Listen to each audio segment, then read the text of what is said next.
നമസ്കാരം.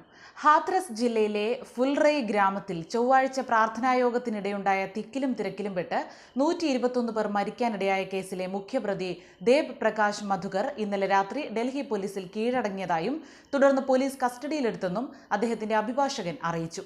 വീഡിയോ സന്ദേശത്തിലാണ് അഭിഭാഷകൻ ഇക്കാര്യം വെളിപ്പെടുത്തിയത്. ഒളിവിൽ കഴിയുന്ന മധുകറിനെ കുറിച്ച് വിവരം നൽകുന്നവർക്ക് ഉത്തർപ്രദേശ് പോലീസ് 1 ലക്ഷം രൂപ പാരിതോഷികം പ്രഖ്യാപിച്ചിരുന്നു. സംഭവത്തിൽ പ്രാർത്ഥനാ ചടങ്ങിന്റെ സംഘാടകർ ഉൾപ്പെടെ 2 സ്ത്രീകളടക്കം 6 പേരെ ഉത്തർപ്രദേശ് പോലീസ് അറസ്റ്റ് ചെയ്തിരുന്നു. യോഗത്തിന് നേതൃത്വം നൽകിയ നാരായൺ സഗർ വിശ്വഹരി ഭോലെ ബാബ ഒളിവിലാണ്.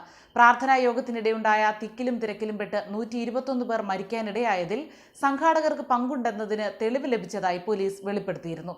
ഇതിനകം 90 പേരുടെ മൊഴി രേഖപ്പെടുത്തിയതായി പ്രത്യേക അന്വേഷണ സംഘത്തിന് നേതൃത്വം നൽകുന്ന ആഗ്ര അഡീഷണൽ DGP അനുപം കുലശ്രേഷ്ഠ പറഞ്ഞു.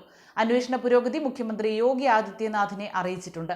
കൂടുതൽ സംഘാടകർ കേസിൽ പ്രതികളാകുമെന്ന് പോലീസ് അറിയിച്ചു. അതേസമയം ഹാത്രാസ് ദുരന്തത്തിൽ പരിക്കേറ്റവരെയും മരിച്ചവരുടെയും കുടുംബാംഗങ്ങളെയും രാഹുൽ ഗാന്ധി സന്ദർശിച്ചു. കൃത്യമായ അന്വേഷണം നടത്തണമെന്നും അപകടത്തിൽപ്പെട്ടവർക്കുള്ള ധനസഹായം വർദ്ധിപ്പിക്കണമെന്നും അദ്ദേഹം ആവശ്യപ്പെട്ടു. ഹാത്രാസ് ദുരന്തത്തിന് ഉത്തരവാദി UP സർക്കാരാണ്. യോഗി സർക്കാരിന്റെ ഭാഗത്തുണ്ടായത് ഗുരുതര വീഴ്ചയാണെന്നും രാഹുൽ ഗാന്ധി വിമർശിച്ചു.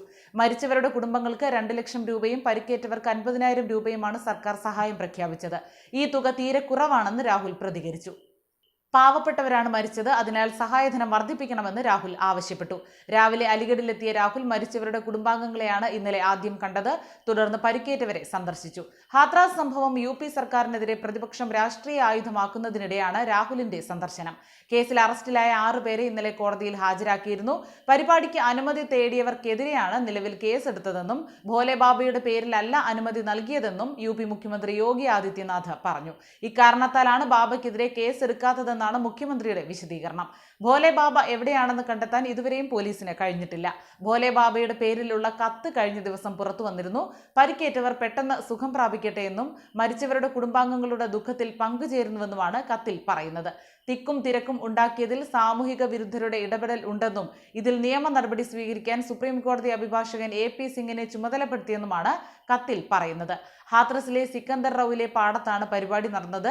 തിക്കിലും തിരക്കിലും പെട്ട് 130 പേരാണ് മരിച്ചത്. താൽക്കാലിക പന്തൽ കെട്ടിയാണ് ഭോലെ ബാബ എന്ന് വിളിക്കുന്ന സഗർ വിശ്വഹരിയുടെ നേതൃത്വത്തിൽ ഇവിടെ പ്രാർത്ഥന പരിപാടി നടന്നത്. അപകടം നടന്ന സ്ഥലത്ത് ആളുകളുടെ ചെരുപ്പുകൾ, ബാഗുകൾ അടക്കം ഉപേക്ഷിക്കപ്പെട്ട നിലയിൽ കിടക്കുകയാണ്. സ്ത്രീകളും കുട്ടികളുമാണ് അപകടത്തിൽ മരിച്ചവരിൽ ഏറെയും. പരിപാടിക്ക് ജില്ലാ ഭരണകൂടം അനുമതി നൽകിയിരുന്നതായി വ്യക്തമായി. സംഭവത്തെക്കുറിച്ച് അന്വേഷിക്കാൻ സർക്കാർ നിയോഗിച്ച ജുഡീഷ്യൽ കമ്മീഷൻ ഇന്നലെ യോഗം ചേർന്നിരുന്നു. ദൃക്സാക്ഷികളുടെയും സംഭവസ്ഥലത്തുണ്ടായിരുന്ന മാധ്യമപ്രവർത്തകരുടെയും മൊഴിയെടുക്കും. കമ്മീഷൻ സംഭവസ്ഥലം സന്ദർശിക്കും.